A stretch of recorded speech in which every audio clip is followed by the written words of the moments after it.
J'aimerais parler aux Camerounais qui sont à Paris, qui sont aux États-Unis. L'Amérique, c'est déjà faite. La France, c'est déjà faite. L'Angleterre, c'est déjà fait. Fait ou fait? Fait ou fait, comme tu veux. Mais le Cameroun a besoin de votre expertise. Prenez ce que vous avez appris là-bas. Venez investir dans votre pays. Venez investir dans votre pays. J'aime la chaîne YouTube d'un Camerounais. Je ne connais pas son nom. Ça s'appelle Investir au pays. Je l'aime beaucoup. J'aime beaucoup ce qu'il fait. Et je ne te connais pas, mais que Dieu te bénisse. Avance, continue. Il donne aux Camerounais le désir de revenir dans leur pays pour faire des affaires. Ça te sert à quoi de revenir, de nous montrer des belles photos aux États-Unis? Ce n'est pas toi qui as fait les États-Unis. De faire des belles photos, tu es à Paris. Ce n'est pas toi qui as bâti, mais viens bâtir à zéro ici. Revenez, revenez. Rares sont les Africains qui deviennent des milliardaires en Europe, mais tu peux devenir milliardaire dans ce pays. Rares sont les Africains qui deviennent des multimillionnaires en Europe, mais ici tu peux devenir multimillionnaire. Faut-il que tous nous puissions jouer au football, au basketball, pour réussir en Europe? Venez ici commencer des hôpitaux. Venez ici arranger les routes, faire qu'il y ait l'eau et l'électricité partout. Venez ici donner cours à l'université. Venez ici. Et j'ai vu, lorsque ces personnes se sont mises ensemble, elles ont pris le vaisseau jusqu'à atteindre le soleil. C'est quoi le soleil? C'est le plein développement. C'est quoi le soleil? C'est atteindre le but de Dieu pour votre nation. Parce que Dieu ne vous a pas donné toute cette richesse en vain. Il y a un but. Vous devez devenir une grande nation au cœur de l'Afrique. Pas seulement dans le domaine du football. Vous n'êtes pas que des footballeurs. Vous n'êtes pas que des footballeurs. Vous n'êtes pas que des footballeurs. Vous n'êtes pas que des footballeurs. Vous n'êtes pas que des footballeurs. On ne doit pas dire Camerounais veut dire football. Pas seulement ça. Vous pouvez plus que cela. Vous pouvez créer des avions. Vous pouvez créer des voitures. Vous pouvez.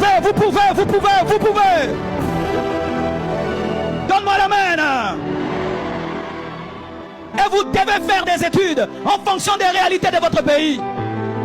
Des fois vous faites des études, permettez-moi entre guillemets, inutiles. Tout le monde médecin, tout le monde médecin, tout le monde médecin. Un pays de médecins. Allez apprendre l'élevage. Allez apprendre l'agriculture. Allez apprendre l'élevage. Sortez de l'orgueil. Tu as des diplômes et tu es pauvre. Tu as des diplômes et tu es pauvre. Tu as des diplômes et tu es pauvre. Allez apprendre comment transformer le bois.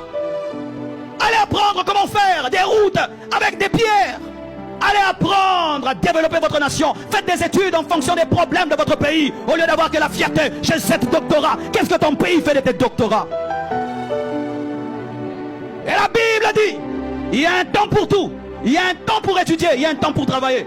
Si votre travail c'est seulement étudier, il y a un temps d'arrêter d'étudier pour travailler. Il y a un temps d'arrêter d'étudier pour travailler. Parce que si vous êtes des éternels étudiants, les étudiants ne développent pas le pays. Les Américains, frère, n'ont pas beaucoup de diplômes. Tu arrives aux États-Unis, tu serais étonné. Tu trouves un Américain, il ne connaît même pas c'est quoi le Cameroun. Il ne connaît que les États-Unis. Il est éleveur. Il a des vaches. Il a des plantations. Vous connaissez les cow-boys? Ce sont des hommes pratiques. Ils connaissent bien une chose, mais ils s'enrichissent en faisant la seule chose. Aujourd'hui, nous avons des téléphones, nous avons des Mac.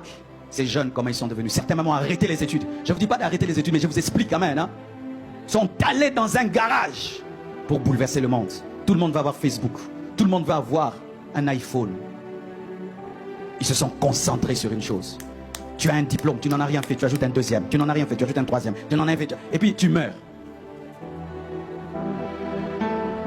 C'est ça. Vous allez manger quoi? La fierté? Vous mangez la fierté? Votre pays va se développer avec la fierté? Comment on peut mourir de faim avec une terre aussi fertile? Où on peut jeter même une graine et demain ça pousse? Comment on peut mourir de faim?